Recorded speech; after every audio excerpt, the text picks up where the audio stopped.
Tired of life just happening to you? Sick of your daily routine and want to experience real progress? Tired of cheap hacks and skeptical about anyone trying to give you their 10-cent motivation? Welcome to the ABCs for Purposeful Living podcast, the place that takes the bedrock foundational principles of success and breaks them up into smaller rocks that you can take and use for your own construction, as you build the life of your dreams the way that you want it. Stop living by default. Get busy designing. Let the podcast begin.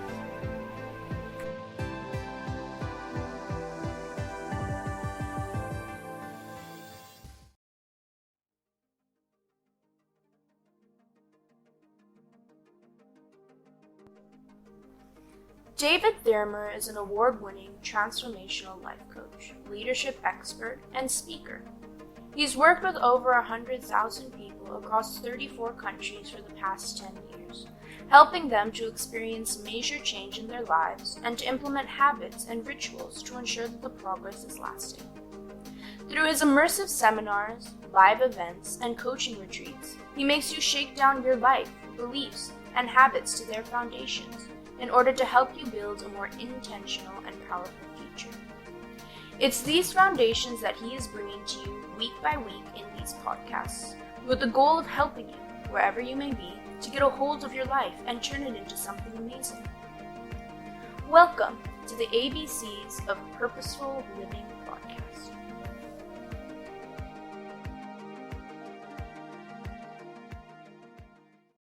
Hello and welcome to another episode of the ABCs for Purposeful Living. My name is David Thurmer and I'm so happy to be here with you as we are talking through the bedrock foundational principles for your personal success. It's been a while since we last picked up on this. We had been going through different success principles that you can build your life of success on. We went through A, B, C, D, E, F, and you can find those on either Simplecast or on Spotify or on iTunes or wherever you happen to be listening on. And because it's the start of the new year, I figured this is a good place to start. And we are going to be doing G for growth.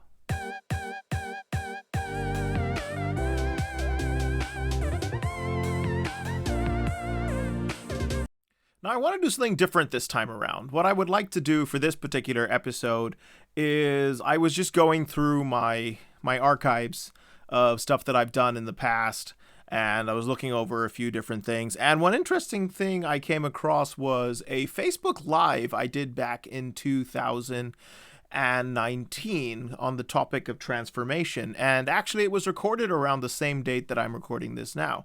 The 18th of January. And that's actually a very significant date, believe it or not, when it comes to plans for the new year and just achieving goals with general growth and targets and stuff. And the interesting thing about this video is that it talks a lot about the message that I want to cover in our time together, because it is the beginning of the new year.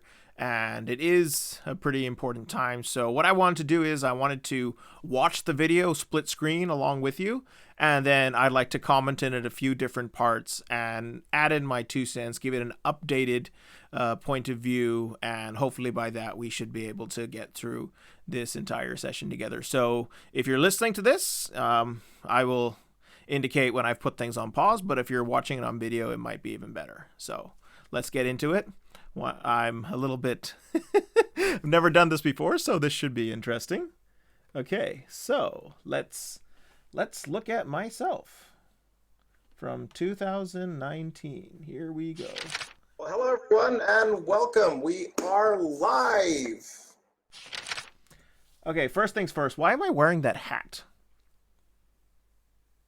Yeah, that's a favorite hat of mine. I tend to wear it in most situations where I'm having a bad hair day. As I get older, I have less and less hair, and it looks more and more disastrous because there's only so much you can do with it. And so I have, some days are better than others, but I have a lot more bad hair days than good hair days these days. So that was one of the bad hair days where unfortunately I had to wear a cap to cover it out. And this is 18th January 2019. So I had actually just had my accident about 3 days before that, and I was still waiting for the reports to come in whether or not I would need to have surgery around the time where I was filming this video. So if you see me wincing at any point, or if I look like I have a pained expression on my face, it's because I was kind of struggling through the fact that I had just had a pretty serious accident. But okay, enough background. Let's get back to watching this, and I will explain as I go along. Okay, let's do this. Wow. So glad to be here live with you all again. If you're wondering why I look a bit nervous, it's because I am. This is only the second live session that I've done ever on Facebook, and the first one was this morning. So still a newbie to it. Till date, I still have only done those 2 live sessions. So Facebook Live has not been something that I've mastered, not something I'm interested in doing as well. I prefer to shoot videos like this where we can see each other. But who knows? I maybe should get back into it because it's been 2 years since I did my last one. All right, let's keep going. But so good to see you and so good to be here with you all. It's kind of weird just talking to my face right now, because I'm used to speaking to crowds of anywhere from 50 to 3, 4, 5,000 people at a time. So just sitting over here, my face being the only audience seems kind of a little bit weird, but it's a good experience, and I know that you're going to be there watching, and whether you're watching it live or whether you're watching on review or whether someone who has seen it live has liked it and shared it with you, thank you so much for joining us. And I hope and pray that this time is a refreshing time for you. It's an inspiring time for you, and hopefully you'll find some things within this time that's going to revolutionize your life and get you on track to make 2019 a wonderful year for you. And 2021 as well. That leads me to a question. How is your 2019 going for you so far? Yeah, I know it's early. We're 19 days in. And I've been asking people this question for the past week or so. I was like, how's your 2019 going? How's your new year going? And they're like, the year just started. It's not going anywhere just yet. Okay. Well, the year might just be starting, but a lot has already happened in this year. And a lot of the things that we promised ourselves that we would do this year, a lot of the things that we told ourselves would happen this year aren't happening. And we're not seeing a lot of the things that we made or that we hoped would come through this year. What do I mean by that? Let me just give you a big example. You ever heard of this thing called resolutions? Of course you've heard of resolutions. We all make them. We make them all the time. Every time the new year runs around, everyone's like, let's make resolutions. Let's make intentions. Let's make some positive goals because we don't want this new year to be the same. We want this year to be different. New year, new me. Yeah, exactly. We don't want 2021 to be 2020 all over again. I think for the majority of the world's population, we're like, no, we're done with that. Thank you very much. Let's not do it again. All right. Anyone seen that hashtag? New year, new me. Oh my. If you have Instagram and you've opened up your Instagram between the 30th to maybe of December to the 1st of January, you've been absolutely flooded with this new year, new me hashtag. I'm going to call it what it is, bullshit. And everyone feels that, okay, this is what I'm going to do for the new year. And I just see a compilation of all my friends. Immediately when that happened, if some of you follow me on Instagram, you know I did this. On the 31st, I sent out a request to people and I said, hey, share with me some of what your new you looks like. Share with me some of your goals, intentions, plans, resolutions for the new year. And the list I got was incredible. Things like such as, lose weight, get more organized, spend less, save more, enjoy life to the fullest, stay fit, be happy, learn something new, quit smoking or drinking, spend quality time with the family, fall in love, help others to fulfill their dreams. There's so many different things. That's generally, you can cut and paste that list pretty much every single year, because no matter how many years go on, people generally want to do the same things over and over. I've lost count of the amount of times that it's been the exact same thing that goes on over and over again. The lose weight, stop smoking, spend more time with your family. It's like you can literally do like a New Year's bingo. In fact, we actually tried it one year. We do this thing every New Year's.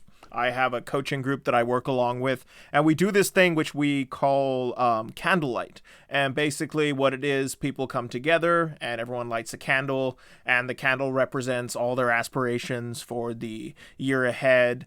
And they do three things. First of all, they express gratitude for the year gone by, and they reflect on their lessons of what they've learned, and they also take the time to set intentions for the year ahead and things that they want to come. And then, like I was talking about in my previous video, they spend a little bit of time journaling, and they make a statement for the year. And these are the three things that they basically focus on. And interestingly enough, you always kind of hear the same things repeated over and over and over and over again. So one funny thing that we like to do is, one year we did this thing called the New Year Bingo, or the Candlelight Bingo. And we secretly kept cards, and we put down all the favorite things. It's like lose weight, spend more time with family, give up junk food, stop smoking, all the different things over there. And as soon as someone went through, you just like tick it off, because it's just like the same standard stuff you hear all the time. Because we have this idea that every new year we should be doing something new, and we should be working on all these areas, because none of us are complete individuals. A lot of us, we see where we want to go, and we look at where we are right now, and we're like, we don't like where we are right now. We want to go a little bit further. We want to be something better. We want to achieve something more. We have this idea that where we want, that the place where we want to go, the new person we want to be, there's something exciting about that, and we want to go over there and get it. And so every year we make these plans, and as we see, we don't usually get there. Anyway, I'm going to let the 2019 version of me keep talking, and then 2021 version of me will fill in. Okay. And whoever made those, they're not alone. You might have made things like this, and you're not alone too. Statistics have shown, and you can research this on McKinsey Institute of Management on their website, over 46% of this world's population makes New Year resolutions. 46%. That's 3.2 billion people in this world. I would like to see the breakdown of this, actually. It'd be pretty funny. Like, out of that 46%, out of that 3.2 billion, how many of them want to lose weight? How many of them want to have a better relationship with their family? How many of them want to fall in love this year? It'd be pretty interesting, actually, to get the actual statistics. I would actually love to do, like, I don't know how we go about getting the data for this. I don't know how the McKinsey Institute of Management actually figured this one out, but if they ever get a chance to do this again, I'd be interested in getting just a little bit deeper into this topic, because, if you know me, I'm a nuts for stats and for figures and numbers and charts and graphs. I'm not much for numbers and sums and all those different things, but my goodness, you give me some good stats, and I just absolutely love that. So I'd love to get to the bottom of this thing at some point if we ever get a chance, but I'm off topic. Let's continue. 3.2 billion people in this world decide that I am going to have a new start this year. I am going to change something in my life this year. When this year begins, this year is going to be different. New year, new me. However, statistics also show that by January 18th, which we coaches and psychologists call the cutoff day, by January 18th, 90% of those who have made New Year's resolutions have broken them. 90%. Let that sink in. 3 billion people out of the 3.2 billion who set resolutions have already given up on them 18 days into the year. Why? Shocking, right?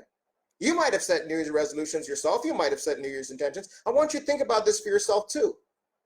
Are you still following them? Are you still living them? Are you? Have you fallen behind on them? Why? I know I've set a lot of intentions over the years. I've set a lot of goals at the turn of the year, and we all do it. And there's nothing wrong with it because it's a basic human need. Wired in human psychology is the need to be contributing to something greater than oneself. We all feel the need to grow. We all feel the need to contribute. We all feel the need to be changing, to be progressing. When we're not changing, we're not progressing, we feel stagnant, we feel frustrated, we feel bored.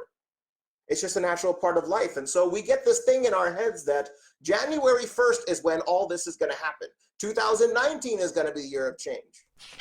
And I think that's a very crucial point. This is me interjecting again. I think it's a very, very crucial point because a number of my clients that I work with and I've talked to over the years, they come to this ridiculous conclusion that there's no use of setting goals or setting dreams or setting intentions or setting plans because you're just going to end up being disappointed anyway. But that doesn't do any good because as human beings, we need that. We need that sense of something to move towards. We have to have something that we are going after. As human beings, a very basic part of our psychology is that we need to go and get somewhere. And I'll explain that in depth in just a minute. I'm going to let the 2019 version of me explain the next little bit. And then I'm going to come back to this point and bringing in the balance of psychology into it. So just hold that thought. But then we realize within 4 or 5 days into the new year, it's not the year of change. It's exactly the same year again. And so some of us just give up. We're like, we're not making New Year resolutions ever again because we can never seem to live them. We can never seem to make them a reality. What's the solution? Is lasting change possible? Of course it is. You've seen it in the lives of people that you know. I've seen it in the lives of many people that I've worked with and coached over the years. I've worked with thousands of people across 20 different countries for the past 12 years. And 34 countries now. I have this crazy dream.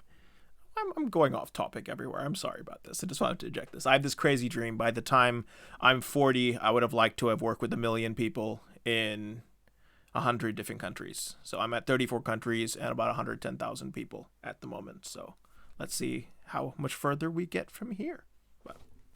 Years, and I have seen some people make incredible changes. I've seen changes in my own life when I actually applied certain steps and saw that things go from night to day difference. But one thing that's interesting from studying all these people and from seeing the results of my own life, other people's lives, I've noticed there's a very distinct trend. And there's a very distinct reason for why people succeed and why people fail. And that's the reason for this live, because I just wanted to share that with you. Because honestly, I want 2019 to rock for you. I want 2019 to be absolutely amazing for you. I want 2019 to be the year that you go out and get the shit that you want. This year is going to be the year where you become the best version of yourself. This is going to be the year where you step into your destiny and fulfill your dreams. And so that's why this live video. And I'm going to share it with you in the form of a quote. And this is a quote you might have seen before. It's a guy you've definitely heard of. It's a guy named Confucius. You've heard of him, right? You've seen his sayings written on memes, on inspirational posters on Instagram. Some people put it in fortune cookies. Other people tattoo it to themselves. A very simple saying. And I want you to write it down if you have a paper and pencil, if you want to, because this is something that's going to revolutionize your life if you think about it. All right? It goes like this. Confucius says, wherever you go, there you are. Sounds silly, right? I know the first time I heard it, I laughed. What on earth is he saying? Wherever you go, there you are. Stop and think about that for a minute, though. The more you think about it, the more it'll start to sink in. What is he saying? Wherever you go, there you are. No matter where you go, you are taking yourself with you. You're taking you. You're taking your habits. You're taking your thought processes. You're taking your emotions. You're taking your belief systems. You're taking your paradigms and your patterns wherever you go. And so, when you go into the new year, it's not new year, new me. No way. It's new year, old you. Because you are still you. Everything that has kept you in a rut up until this point is going to keep you in a rut going forward into the year ahead. Okay, I just want to explain this point a little bit further. Like I said, I would come back to it in the psychology aspect. Okay, there was a very, very famous psychologist. His name was Jeffrey Alan Gray. And Jeffrey Alan Gray did a very interesting research on the theory of consciousness. And the way that he explained life was very interesting. He said all of life is a journey. All of life is pursuing a goal. Like, as human beings, it's very foundational to us that we need to be constantly going after something, right? And moving in a certain direction and going to a particular place, that is what produces happiness within us. And this is something that is very, very deeply psychologically true. Say, for example, if you know anything about neuropharmacology, you will know about this chemical in our brains called dopamine, right? And dopamine is known as the happiness drug. Now, what does dopamine have to do with our plans and goals? Very simply, because all of life is this great big journey. And it's not just the great journey that we have, according to Jeffrey Alan Gray, from the beginning of our life to the end of our life. It's also in every single action that we take throughout every single day. There's a lot of different choices that we make and a lot of different ideas. And the way that our brains work, the way that the dopamine system works in this particular thing, we look at the world, we make a plan, okay? And our plan, let's say, is, for example, to get from point A to point B.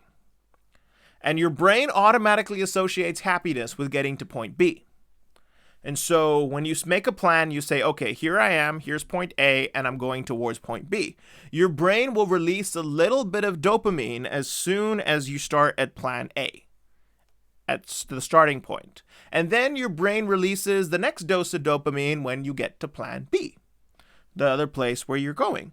And so from point A to point B, that is the place where you get your happiness. And you see this played out across your entire spectrum of life. Like, say, for example, if you're trying to lose weight, when are you happiest? Okay, if you say, I'm going to lose 35 kilos, that's your goal. I want to lose 35 kilos. You're not happiest when you hit the 35 kilos. You're the happiest when you hit the first kilo down.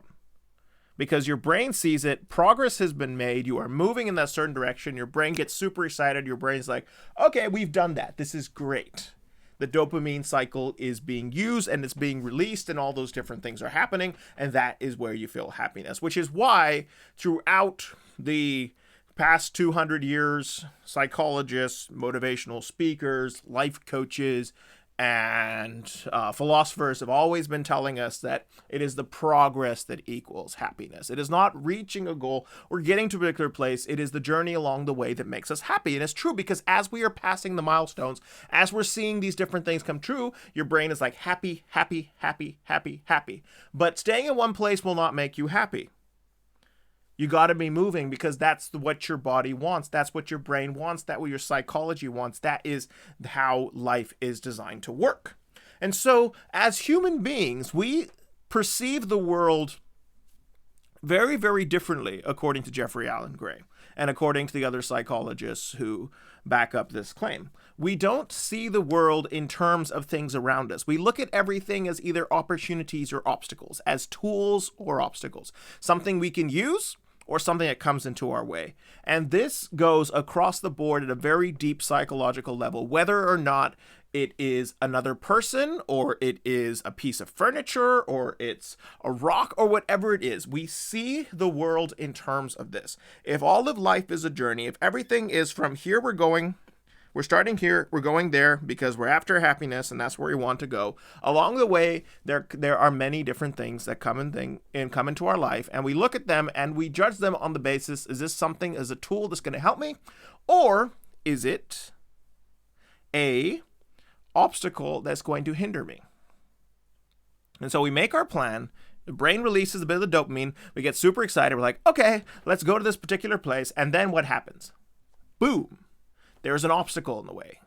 And then you start feeling sad because something came up in the way that stops me from achieving my goal and getting to my plans. What is it that gets us over the obstacle? What is it that gets us around the obstacle? What is it that teaches us to circumnavigate the obstacle or even turn that obstacle into a tool? Knowledge, understanding, intellect, wisdom. It is knowing how to take these things and apply it that enables us to move beyond it, use it, and get to where we are going. I'll give you an example at a very, very basic level. Let's look at kids. Let's say you have a baby. A baby drops its pacifier, okay? It's enjoying it, it's loving it, it's super happy. It falls down, screams the life out of it. You have to keep giving it back to the baby. The baby drops it again, screams again.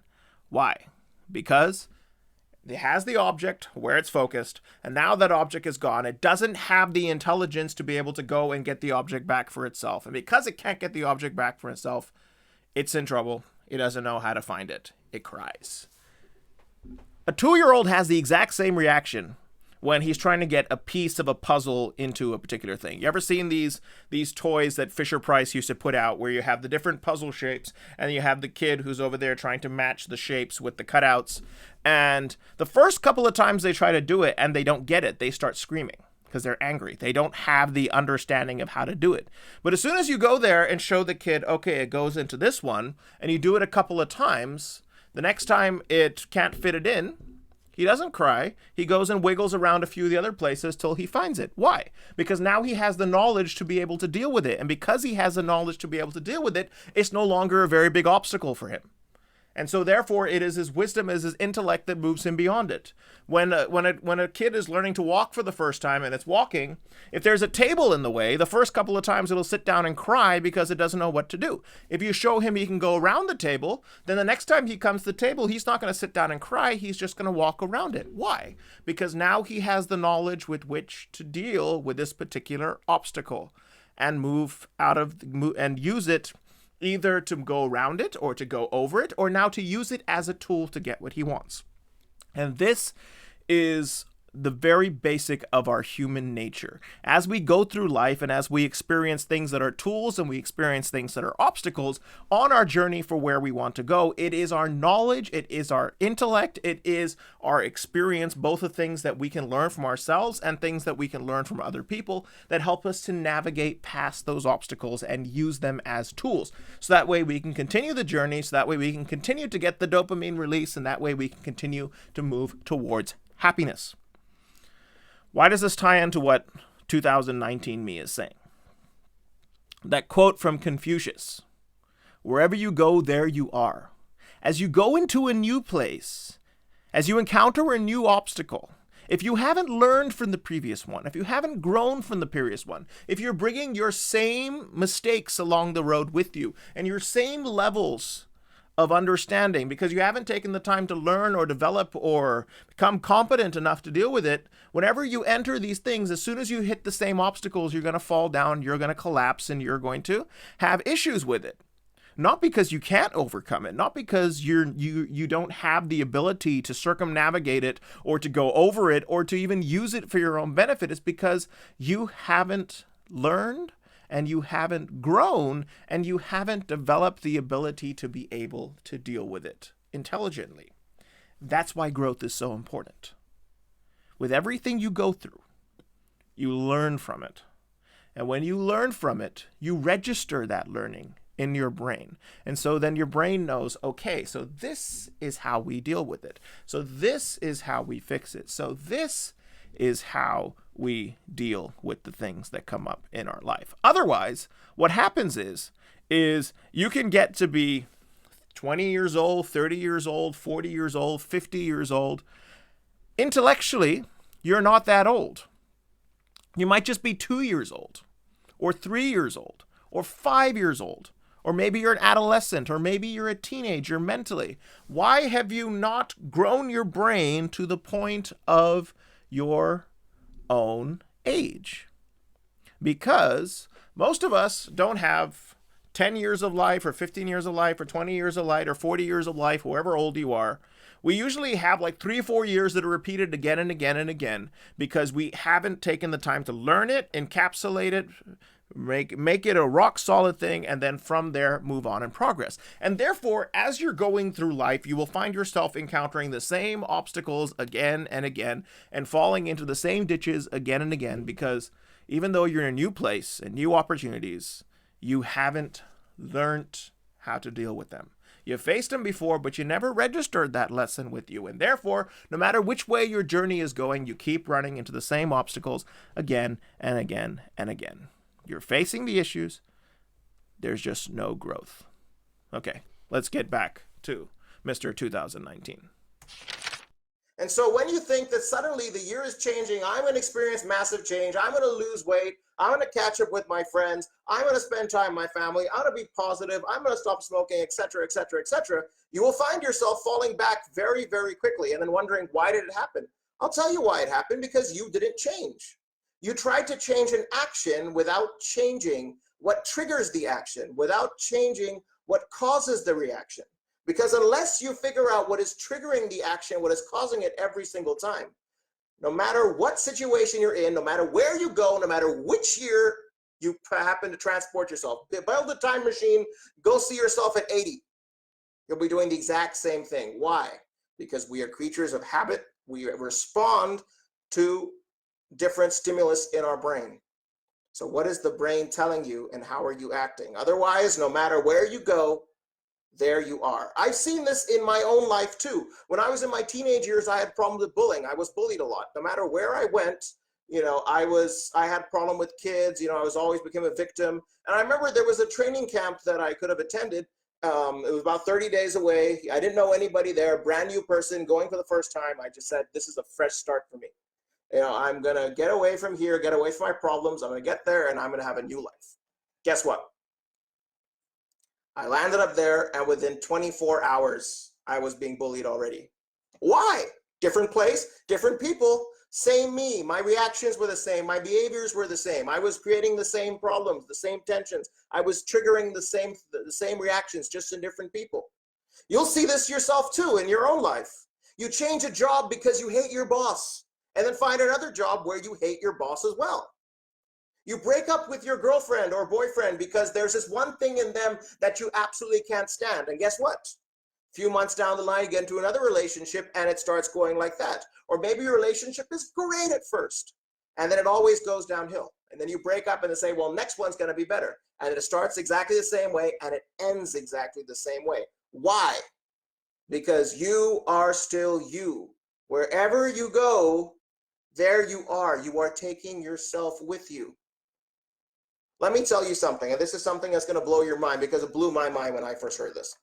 The human brain has 60,000 thoughts a day.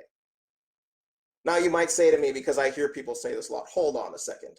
I don't have 60,000 thoughts. I have 100 thoughts at best, and all of them have to do with food or whatever else goes on in your head the most. And to those people, I say absolutely. Absolutely. Maybe you only have 100 thoughts. Maybe you only have 200 thoughts. But you have 6,000 thoughts buzzing in your head, whether you know about it or not. Only 100 to 500 of those thoughts become conscious thoughts. Only 100 to 500 of those thoughts enter into your conscience. The rest are floating around in the back somewhere. What determines what becomes conscious and what doesn't? There is a little thing in your brain called the reticular activating system. Okay, I'm just interjecting. We talk about this a lot, I believe, in episode 2 of the ABCs for Purposeful Living on belief. And so if you want a review on this, I'm not going to go too much into depth, but we talked about it quite in depth in episode 2. So make sure you go back and listen to that. It's once again available on all these channels, especially on Spotify, iTunes, and Simplecast. Okay, here we go. Or the RAS, and as I like to call it, your brain secretary. And they're the ones which filter out things based on your values, based on your needs, based on your beliefs, based on your assumptions. You have trained that little machine in your head, that little secretary, and therefore it only filters those types of thoughts to you. It only filters thoughts based on what is important to you. Now, here comes the question. Why is that important? I'll tell you why. Psychologists, no matter where you go, will give you the same thing. We call it the behavioral funnel. All right, and I want you to think about this for a minute. The behavioral funnel. Every action stems from an emotion. You will see this in your own life and the lives of people around you. Every action comes from an emotion. When you're happy, you act out a certain way. When you're sad, you act out a certain way. When you're angry, you act out a certain way. When you're hungry, you act out a certain way. Every action is triggered by an emotion. Get this. Every emotion is caused by a thought. All right? Every emotion is caused by a thought. And every thought stems from a mindset. Every thought is stemmed from a mindset that you have in your head that is contained within that little part of your brain that we call the reticular activating system, your brain's secretary. If you want to know more about this, by the way, I encourage you to look up the science of cognitive behavioral therapy, or CBT. It's a branch of psychology that has a lot of very interesting information that you will definitely find useful for your life. So if you want a subject to study this year and you have a bit of extra time and you'd like to know about this more, I highly encourage you to do some research into cognitive behavioral therapy. And so, if every thought causes an emotion, and if every emotion causes an action, and you try to change the action to experience lasting change, it won't change. Because as soon as your thought triggers your emotion, your actions will immediately follow.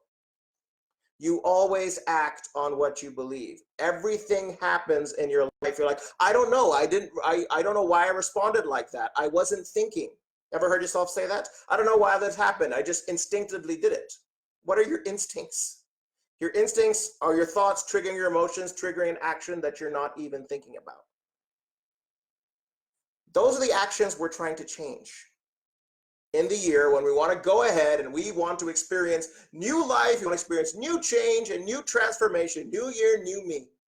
But we're carrying around all this baggage, and unless we are focusing on this, we will not experience change at all. Let me give you a couple examples. Remember earlier I spoke to my friends and I said, hey guys, I want you to give me, your New Year's resolutions. I posted up on this online a couple of days ago for those of you following me on Instagram. And I said, I want you to give me your New Year's resolutions, what you want to do for this year. But what I want you to do is I want you to tell me how it went for you last year, because that's going to be a key. So let me tell you how it went. I'm going to read a couple of them. One person said, I want to stop smoking. Great goal. It's not good for your health, for some people it's a waste of money, etc., etc. That's his goal. He wants to stop smoking. And so I said, good. How did that go for you last year? And he said, well, I tried to quit smoking twice last year. The first time lasted for a couple of weeks. The second time lasted only for a week. But this time I'm hoping it'll last for a whole lot longer. I looked at him and I said, buddy, you're going to be smoking by the 5th of January. Believe it or not, he was smoking again by the 5th of January. And he said, why, dude? How did you know that? Why can't I stop it? Should I just give up and accept the fact that I'm a smoker? I said, no, that's the worst thing you could possibly do. You're not a smoker, dude. Don't tell yourself that, because as soon as you start identifying yourself by something you cannot get rid of, it becomes a part of your identity and you'll never get rid of it. Because the strongest force in the human body, as Anthony Robbins says, the strongest force in the human body is to maintain what you believe yourself to be. So as soon as you tell yourself, well, this is just the way I am, you're stuck. That's not the way you are. You're just going about it wrong. You're thinking about it wrong. So then I asked him. I'm going to come back to this in a quick second, but what I want to explain a little bit more of the science behind it, because as I like to say, I'm constantly growing and changing and learning new things. And for the past couple of years, I have been studying cognitive behavioral therapy and neuro-linguistic programming. So I have a better understanding of the concepts that I understood then, but now I can bring it up in a deeper angle now. So there is a field of psychology called neuro-linguistic programming. And neuro-linguistic programming basically operates on the psychological fact that as human beings, we basically We form our psychology at the very fundamental level using language. You know, you have thoughts and pictures and all those things going around your head, but what cements it into a concise thought, what condenses it into information that you can then use, is when you codify that into language, when you explain it to yourself in words. And therefore, whenever you verbalize anything, and worse yet, when you write it down, your brain considers that to be absolute fact for you. And within neurolinguistic programming, there is this thing called PCT, which is personal construct theory. And personal construct theory is basically anything that was a vague idea before that you then took and put into dialogue. You put it into language. Either you said it out loud, you verbalized it, or you brought it up in conversations, or you wrote it down in your diary or in your journal or in a letter to a friend or whatever it is. What's that done is now you've taken an abstract concept and you've put it into the very basis of intellect, which is through language. And now, because of that, your brain has confirmed it as a true concept for yourself. So this is why you can actually rewrite your memories. This is why you can actually get a different spin on things that the way they were before, now you see them and interpret them completely different. Because previously they were abstract concepts, and then you took them and you codified them into language, and then you verbalized something. And now that you verbalized it, every time you go back, you're going to see it through that lens. And so the reason why I told this client not to identify himself as a smoker, not to use those words, I am a smoker, because that is PCT, that is personal construct theory. He has taken a difficulty that he's had with giving up smoking. He's come to the conclusion that he can't give up smoking because he is a smoker, and he's made that his own personal construct. Therefore, anytime he tries to do anything with regards to quitting smoking, his brain's going to say, but you're a smoker, so you can't quit. You're a smoker, you can't do that. And what he's done is he's created a reality that has bound him to the very thing he's trying to get rid of. Is he a smoker? No, he's a human being who likes to smoke. But is that a deep, unchangeable part of his nature? No. There is nothing in the human condition that predisposes someone to be a smoker. Now, yes, we have a habit of addiction and all those different things, but that can be applied across the board to anything. There is no such thing within the human, both psychological and genetical makeup, that automatically converts them into a smoker. And so, by saying that I am somebody who smokes, and changing that into I am a smoker, what he's done is he's basically taken the thing that he can't find a way to get rid of and has made it a part of his very personality and very identity. And so now what happens is every time he tries to change and every time he tries to make a difference, his PCT comes and says, but we're this doesn't work. No, we're a smoker. We can't get rid of that. And so that's why I told him very, very clearly, do not say those words to yourself. And this is something that you should pay attention to for yourself as well. You should not be verbalizing things that you know not to be true. You should not be verbalizing thoughts and ideas that put constraints on who you are as a human being. If you're wondering if you might have created some, personal construct theories for yourself, I would advise you to go speak to a psychologist because they can help explain these things to you. But just understanding the science behind it and the truth behind it is actually very, very interesting. And this is a point that I would like you to walk away with from here, because maybe this could be an aspect of your growth for the year ahead. Okay, let's continue. So then I asked him, why do you smoke? And this is a very important question to always ask yourself. Why do you do anything? And he stopped and said, well, I smoke at two occasions. I smoke when I'm at work and I smoke when I'm with friends. I said, good. Why do you smoke at work? Because work is stressful. Ah, okay.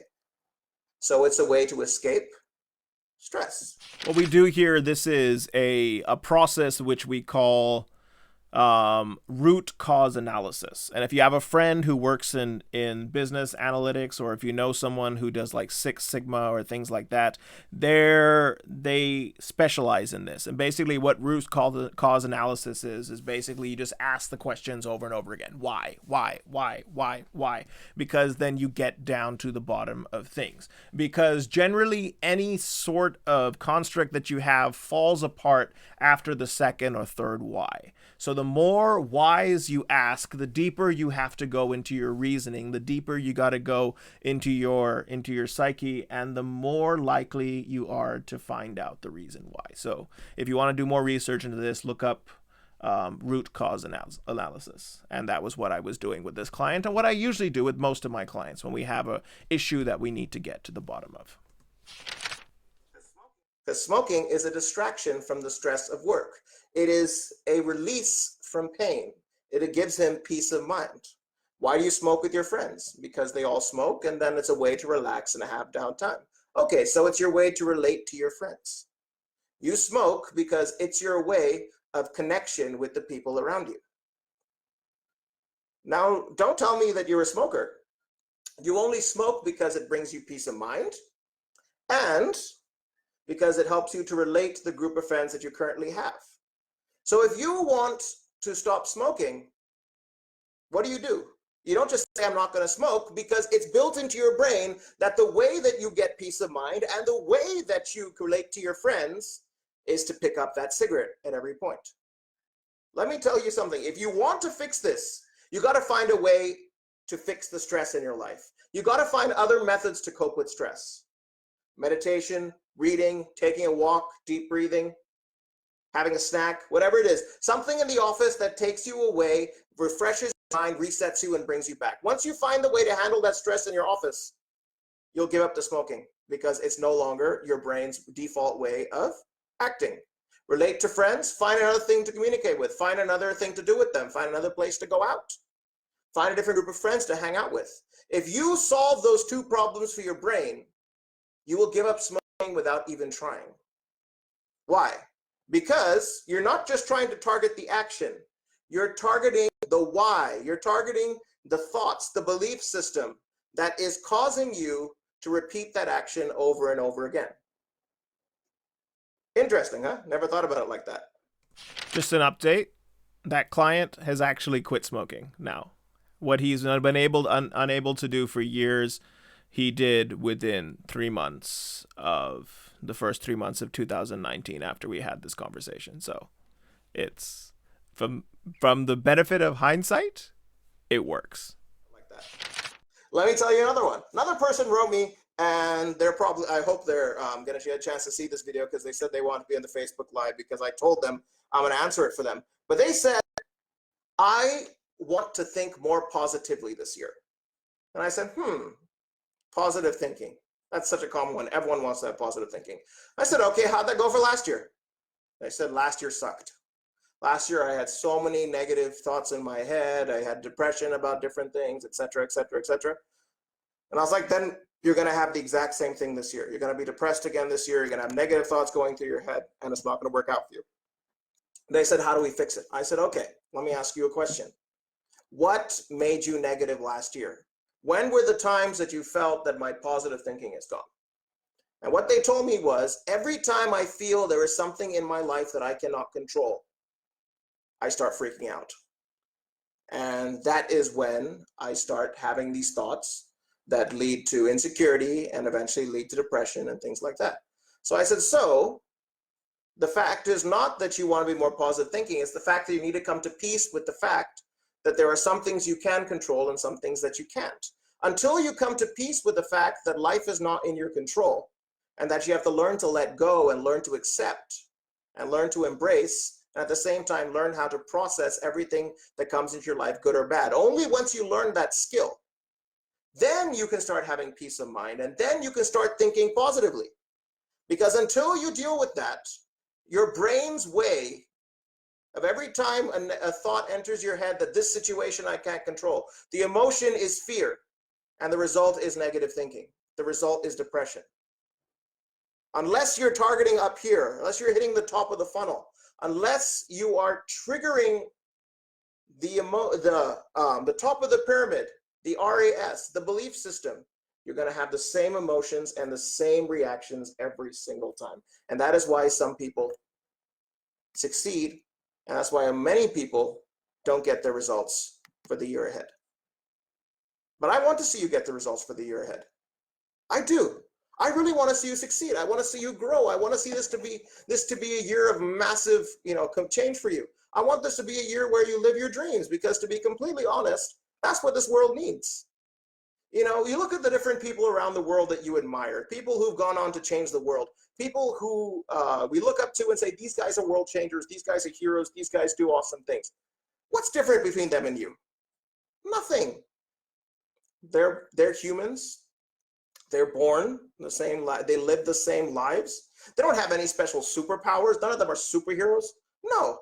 What they do have is the ability to make change in their lives, to make progress.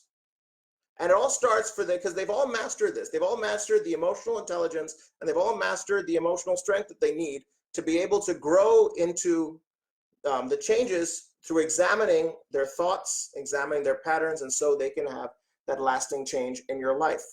And once you learn how to do it too, once you learn how to take these things and experience this change, you're going to change the world as well. I don't know where you'll go on. Maybe we'll see you in the newspaper. Maybe we'll see you on TV one day, or maybe you won't even be anywhere. But maybe give it 60, 70 years down the line when you're in your deathbed, and you'll be able to say that I lived a happy and successful life. And honestly, that's what any of us want. We want to be happy. We want to be successful. How do we do that? Let me quickly share with you 3 tips. Okay? And I want you, if you have this some time, write this down, do it, because it's going to change your life if you actually really do it. First, write down, what is my goal? You've all wrote down your New Year's resolutions already. Maybe you didn't even write them, you just thought of them. But if you didn't write them on paper, I'm sure you posted them on Facebook, or you posted them as a hashtag on Instagram. Whatever it is, write down your goal. And write it down on paper, by hand, using either a pen or a pencil, whatever it is, because like I talked about a few minutes ago, neuro-linguistic programming, where the basis of putting a thought into making it solid is putting it into language. First of all, verbalizing it and then writing it down, and especially when you write it by hand, because it's easy to type things and then forget about it. And typing, because most of us do it pretty fast, it doesn't allow us to go through the thought process fully. When you actually sit down and write things out by hands, you really have to slow your brain down to get to the point where you can think out each and everything. And so write it down by hand. Because unless you know where you're going, unless you know what you're shooting for, you're never going to get there. It's a very interesting movie. Did you ever see it? The Alice in Wonderland? I love the Alice in Wonderland. There's one, when Alice first falls down the rabbit hole and she's, going over there, she runs into that big mythical creature, the Cheshire Cat. And she's like, tell me the way to go. And he's like, where do you want to go? She says, I don't know. And he says, then it doesn't matter. If you don't know where you're going, it doesn't matter where you go. Anywhere you go, you'll end up. You got to have a clear goal of what you're striving for. You have to know where you're going to go. All right? But then just what I talked about, the psychology of journeys earlier, like what's his name, Dr. Gray had told us about, was that your life is constantly on edge if you don't know where you're going. If you have no distinct place of where you're trying to get to, you have no object of where you're going for or where you're going to find meaning or any of these things, you're constantly frazzled. Your brain doesn't know how to handle these kind of things. It's like, give me direction. When you don't have direction, you start looking around and everything, if nothing is important, then everything can be important at the same time, and your brain doesn't know what to focus on. If you're not going anywhere, you could be going everywhere, and your brain doesn't know what to do. It doesn't know how to sensitize itself. It doesn't know what to be looking for, and it leaves your brain and everything in a state of permanent exhaustion. Give yourself a break. Help your brain out. Get a positive intention of where you want to go. Know exactly what it is and actually make the statement for yourself that I'm here. I want to go there. This is where I want to be. And we do this all the time subconsciously. But what we want to do is take it out of your subconscious and put it into your conscious mind. Because once it's in your conscious mind, then you can start actually working towards it. Second thing I want you to do is I want to ask you to ask yourself, where are you right now? Okay? You have to know where you are in order to know where you want to go as well. You can't fool yourself and say, "Oh, I'm doing so well, and I do this thing occasionally." If you want to experience change, you have to get honest with yourself. Even Google Maps, this is me again from 2021. Even Google Maps will find your GPS first before it looks for your location, because it has to identify where you are in order to help you know where to go. Because if you don't know where you're starting from, you don't know how to get to where it is where you're going. You could be 2 feet away, you could be 2 miles away, you could be 20,000 miles away. It's impossible to figure it out. You need to know where you are so you can also see what the gap is between where you are and where you want to go. That awareness is key, and I spent a long time talking about it in A for Awareness, which was the second episode that we did on our podcast. So if you wanted to learn more about that, look that up. But remember, you need to figure out where you are. It's crucial. Otherwise, you'll be just as lost as if you didn't know where you were going. You have to take some time to sit down, think the hard thoughts, write it out, and say, I need to figure out what has got me into this place right now, today, and where do I go from here? Sit down and write it out. If you're a smoker, I'm using this example because I was just coaching this person the other day. If you are a smoker and you want to quit smoking, write the reasons why you smoke right now. When did you start? What need were you fulfilling at that particular time? What values do you have in place that make you think this is important for you? Because unless you identify these things for you, the change is not going to come. So that's the second thing I want you to do. Might take you some time, might require some more concentrated thought. Give yourselves that time to think. Give yourselves that time to think. You need time to think and process in order to change. And the third step I want you to do is ask yourself this. To get to this goal, the one that I'm shooting for, what are some things I will have to embrace? What are the mindsets that are get me there? What are the habits that are going to get me there? What are the things that I have to do in order to get there? What is my life going to look like? If I am someone who's trying to lose weight, what is my life going to look like in the future compared to what it is right now? What are the things I'm going to have to adopt? The ideas and the mindset I have to put on in order to get to that particular thing. You write these 3 things down and take some time to meditate on them. Okay, I'm going to add a fourth thing. And this is something I started doing more of recently once I started doing a bit more study into the brain and psychology and all that sort of stuff. So there's a fourth thing I want you to do. I want you to write what will happen if nothing changes. Okay? Right in this moment, right now.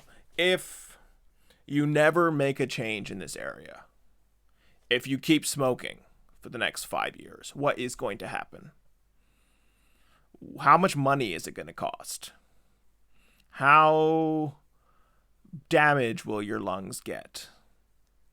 How bad will your teeth get? Your medical bills, will they go up? Will there be opportunities that you are turned away from that? Will you have breathing problems later? Will you have to give up sports, which you love, because you can't run for 5 minutes because you've shot your lungs? This is something you got to think about as well, because there's a very, very famous proverb, which is something that I completely and totally realized in its entirety in the year 2020. Whatever is ignored falls apart. When you try to just push the thing away and say, if we leave it, it'll stay the same. Or if I just ignore it, it'll just get better. Absolutely not. That's not how life works. Life gets worse and worse, okay? If you don't intentionally take care of something, it falls apart. If you don't actually get down there and try to repair it, it will get worse. Anything that is ignored falls apart, including your life. And so the fourth step would be, if I don't make any changes in this, what will my life look like in 5 years? And honestly think about it, because you need to scare yourself a little bit with it. You're not going to be the same person in 5 years if you don't improve in this area, if you don't make a change, if there's no growth. Because instead of going forward, you'll go backwards. And then that will be a very, very difficult place to be. Now, why is it important to do this? Because psychologists tell us that we are motivated by two things in life. All of life is either running towards pleasure or running away from pain. And so when you come up with a plan of where you want to go and things like and things that you want to accomplish, you create a lot of positive energy for yourself. You're like, this is where I want to go, and this is how I'm going to get there, and this is what I'm going to feel when I get there, and it's just going to be like this. Imagine how you would feel if all your dreams came true. If the thing that was holding you back, you're finally able to overcome. You'll feel incredible. Now, how would you feel if it got worse? If no change happened? How would you feel? Think about that. And then let that pain push you, because some days you're going to wake up and you're just going to be so motivated by who you can be and the pleasure of that. And you're going to be like, yes, I want to do this. I love it. I feel that energy. I feel that inspiration, and I'm going to go get it. And there are other days where the pain will chase you.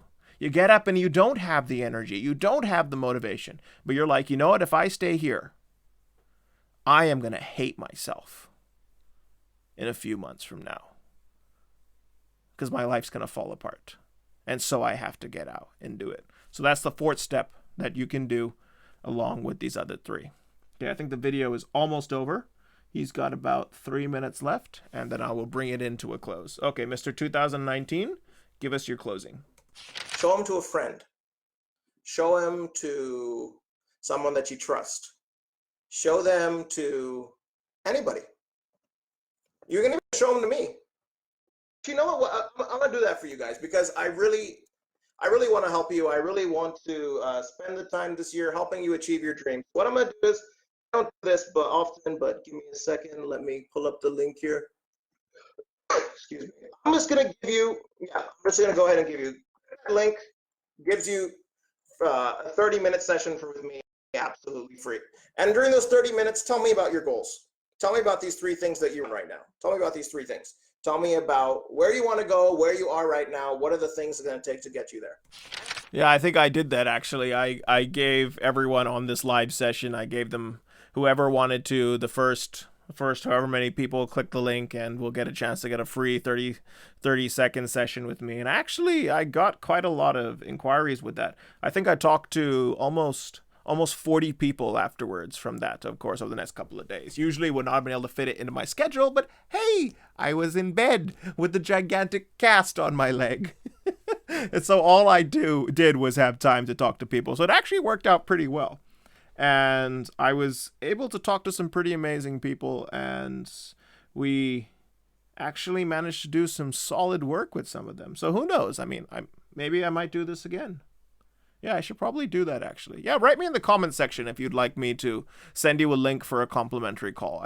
I could possibly do that. Of course, I'm not going to break my leg again and be in bed for to make myself free to do it, but who knows? It's 2021. We're in lockdowns again. All we have is time. And I'll help you come up with a plan. Honest to God, I will help you, because I want to see you succeed. I want to see you make changes. And once you've made these things, once you've talked to someone, doesn't have to be me, it can be anybody. Once you start putting together that plan and formulating, I want you to start today to make one change every single day. The great man, Brian Tracy, wrote a beautiful book. And in his book, he talked about what he called the 1 degree principle.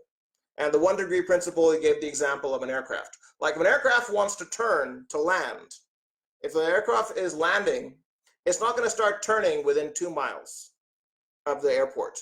He's going to start turning 200 miles from the airport. And what he's going to do is he's just going to adjust his steering wheel 1 degree. And by the time he completes 200 miles, he will have completed an entire turn. He would have completed himself to set himself on course. And Brian Tracy gave that example You might think that in order to change your life, today has to be a complete U-turn, and tomorrow you throw away everything. You have to make a complete break with it. Sometimes it works, sometimes it doesn't. Sometimes, especially for longer lasting change and big changes that are very hard, sometimes you have to give yourself time. Take one step today. Take one step tomorrow. I talk more about this on episode 4, C for capacity versus capability. I actually did a series of workshops on that this year because this was a message that I had to learn for myself the hard way, and it's a chapter in my upcoming book, and it's also a series of workshops that I did in different places. So you can get the recording of it up at episode 4 of this series. Take one step the day after that. Find one thing you can do out of that list every single day. Homework for yourself if you want to have a rocking year. Where do you want to go? Where are you right now? What's it going to take? Make a plan, live it out every day. And I promise you're going to have a rocking year, because this year, let this be the year for you. Let this be the year that you decide that I'm going to have a wonderful life. Let 2019 be the year that you take that gift that was in you, because every person is designed for greatness. Everyone has something within them that they're going to share the world. Everything has a seed. Everyone has a seed within them that can transform society if they would only let it go, if they would only release it out to the world. Let this be the year that you do that. And you will do it if you can follow these steps. So thank you so much for joining me on this Facebook Live. I've had a great time with you. You have any questions, put it in the comment section, and I'll be very happy to answer it a little bit later. If you want to, please hit up that link, for a limited time only. Schedule a call with me. It'll be completely free. I'll spend some time with you. Share with me your goals and the things we talked about. I will be very happy to discuss them with you. And I look forward to helping you to achieve everything that you want to achieve this year, because I believe in you. I believe in your potential, and I believe that when you get yourself on fire and living the life that you have been designed for, the world's never going to be the same. So thanks for joining me. Thanks for the time. Thanks for your patience. Thank you for putting up with me, and I look forward to seeing you soon. May you have a transformed year 2019. And go out and rock the world. Thank you very much. We'll see you around. Thank you, Mr. 2019. As you can see, I have had a very difficult time winding things down. I've always been long-winded. But one thing I would like to say is that as the years have gone on, I've kind of gotten better at keeping things short. Okay, so let's just bring this in for a close.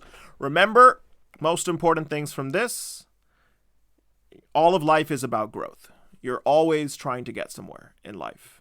And what's going to help you get there is learning and growing. Learning how to turn your obstacles into opportunities, learning how to use the things in your life as tools, and that comes about through intellect and wisdom. And as we know, wisdom is knowledge applied. And how do you apply knowledge? You learn how to do it, and you grow through it. This is the process of growth. And so if you want to achieve what you're after for this year, I encourage you to do the 4 things that we had mentioned earlier. And drop me a line, keep in touch. And if you need any help with it, I'm always here let's have a conversation. And I wish you all the best. May you have a great year ahead. And I look forward to seeing you again next week for another episode of the ABCs of Purposeful Living. This is David Thurmer, signing off. Take care.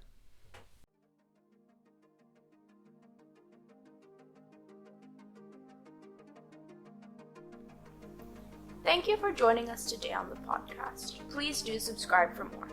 If you found this helpful, please share it with someone else. Pass the help along. David is always eager to hear from you and would love to work with you in a more hands-on way. For more information, please visit our website at www.davidthirimer.com. That's www.davidthirimer.com.